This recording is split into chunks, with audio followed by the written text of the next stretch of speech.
There she is, in the middle of New York City, my ship. Of course, this is just a model in the window of a travel bureau. But she's a beautiful ship. Any member of her crew will tell you she's one of the finest afloat. This is the first time I've ever been in New York City. I understand that almost as many people live here as in all Greece.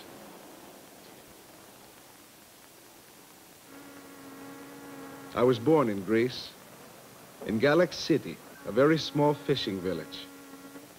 My name is Nicholas Stamos Spiros Katsis, but just call me Niko for short.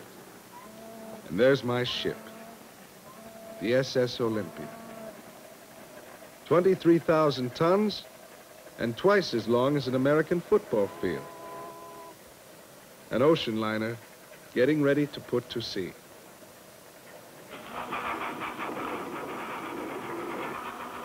There's a lot of work to be done.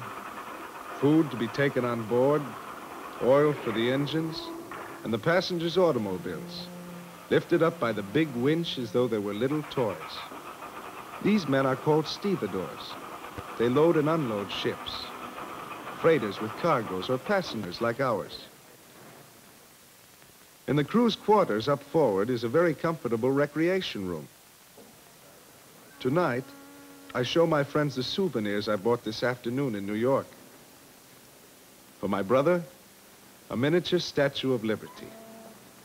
And for my sister, a fan with a picture of the Statue of Liberty on it.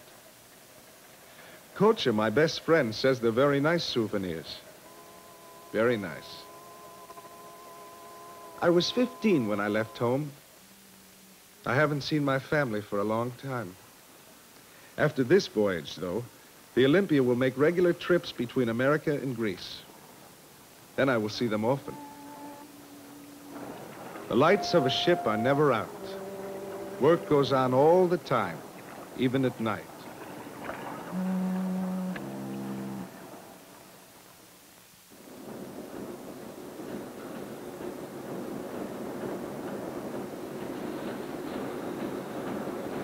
Bright and early the next morning, the passenger's baggage begins to come on board.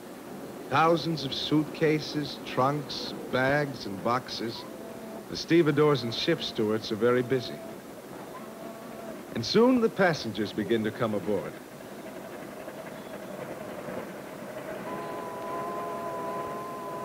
Baggage and passengers. More than 1,300 people are sailing with us. Because we are in an American port, we fly the American flag as well as the Greek flag. And that blue and white signal flag means we'll soon put to sea. Here come the tugboats to help us out into the river.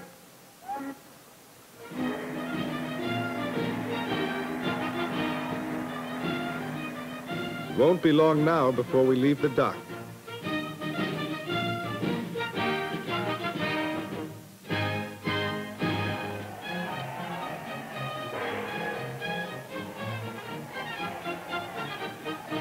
The tugboats have pushed us far into the deepest part of the river, and now our engines take over.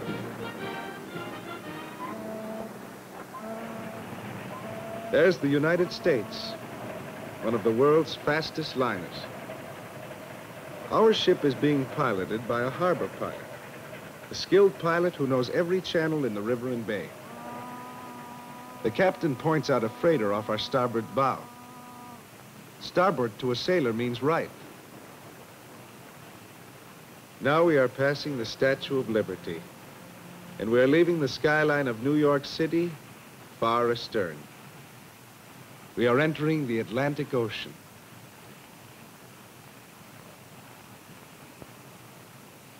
The helmsman, the man at the wheel, sees something ahead, a tiny speck in the ocean.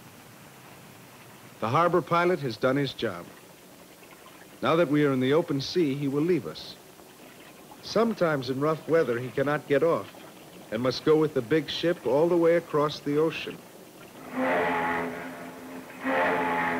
But today, the ocean is calm.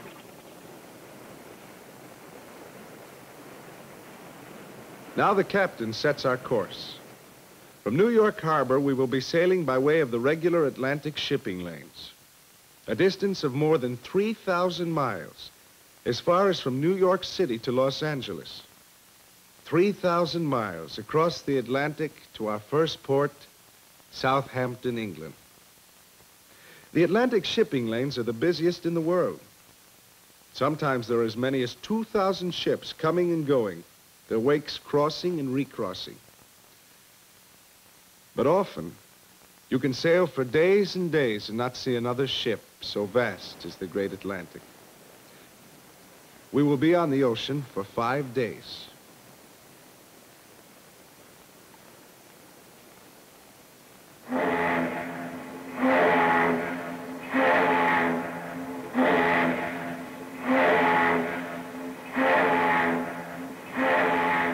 No, this is not an emergency.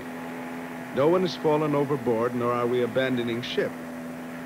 This is the lifeboat drill. It takes place the first day out.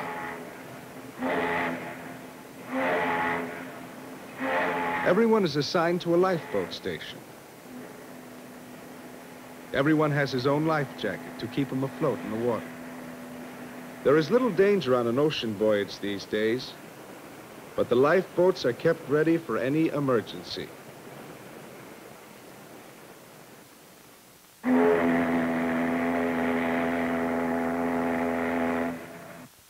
A ship at sea is like an island, a floating island with a life of its own.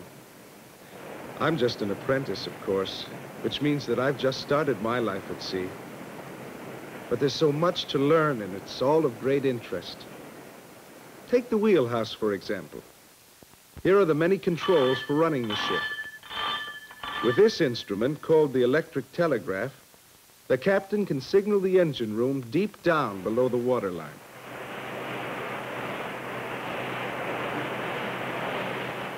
The Olympia is powered by 2 engines called steam turbine engines. This is Niko, the chief engineer.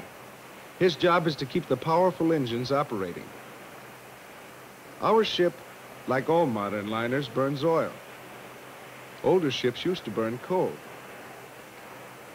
Day and night, the oil burners heat the water to make the steam which turns the big propeller shafts. Niko inspects one of the 2 shafts in the very bottom of the ship.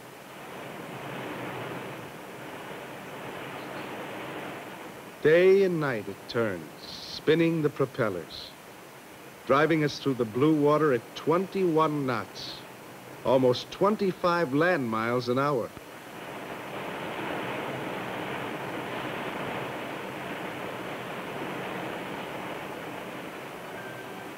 But a life of work is not the only one on board a passenger liner, especially for the passengers. A swimming pool in the middle of the Atlantic Ocean. A game of shuffleboard on the game deck.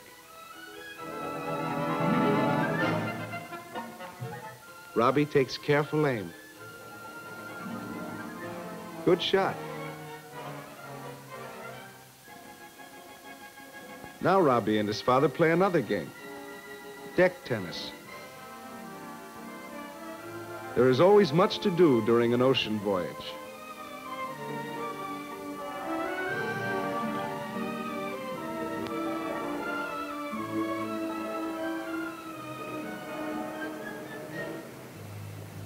But later that night, we run into bad weather. The passengers in the big dining room, where 500 people have dinner at the same time, do not seem to notice the bad weather. We are running into a heavy fog, but on the foremast, the radar antenna is turning. Something like television, radar sends out signals across the dark water, searching the ocean for 40 miles in all directions. If there are other ships or icebergs nearby, the captain will know. The helmsman is confident as he steers his course through the night, guided by the latest type of compass, a gyro compass.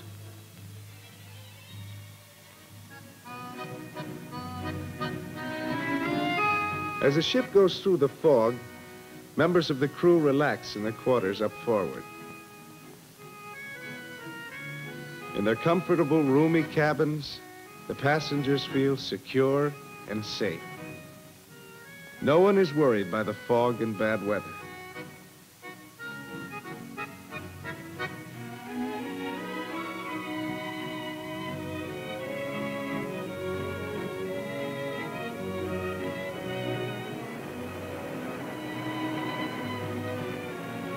But later that night, we leave the bad weather behind us. The moon sparkles on the sea. We've been sailing for 4 days and 4 nights.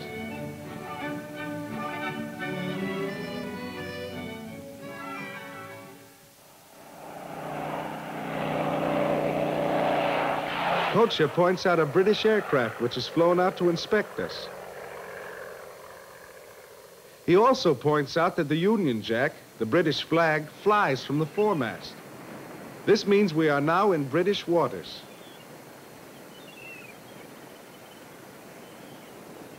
And there it is, the coast of England. We're steaming up the English Channel to the port of Southampton. Now we see other ships. We will not go all the way into the harbor. We will save time by having a smaller boat come out to meet us, big enough to carry the passengers going to England, their baggage, and their automobiles.